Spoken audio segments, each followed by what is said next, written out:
Господи, защо в най-трудните ми моменти си ме оставил сам? Виж самотните ми стъпки по пясък. Не е отговорил Господ. Това не са твоите стъпки. Това са моите стъпки. Защото в най-трудните ти моменти аз те носих на ръце.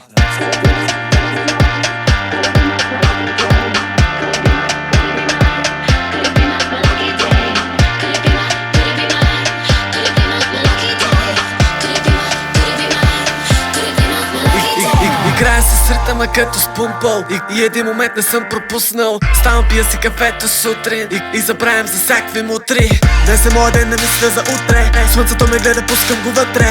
Отиваме на парти, погледи мътни. Не познаваме думата утре. Погледни през моя прозорец, погледни през моята гледка. Минали дати, стари концерти, белите кецове, стара подметка. Гадни квартири, огромни сметки. Музиката свири, яки съседки. Хиляди бири плюс хиляди записи, от които съм пуснал само десетки.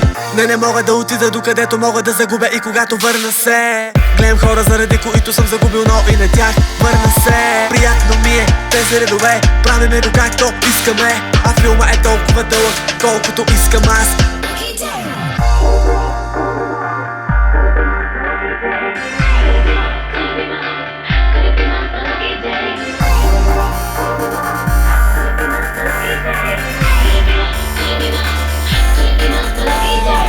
Моя ден е това, в което го превърна и съм сигурен, че ще ми е трудно. Минали моя ден, не мога да го върна и правя всичко да го помня, като се обърна. Силен и слаб, аз нямах идея. Крил съм неща, на които вече се смея. Бил съм сам и съм бил с нея. Не е филм, аз го живея. Гледаха криво, не вярваха в нищо сега. Фалшиво ми пускат усмивки, такъв съм какъвто поисках сам. И съм щастлив и не ги мисля грам. Пейки, компании, момичета, сцени, фонтани, събличане, проблеми, рани, таксита. И пак съм пред теб и пак се усмихвам. Сами за найема, знаеме са ни давали. Познаваме се само като сме си подарявали. Надявали сме се, дано не сме се наранявали. Но надали това остава сутрин като станем. Мина си времето, мина то.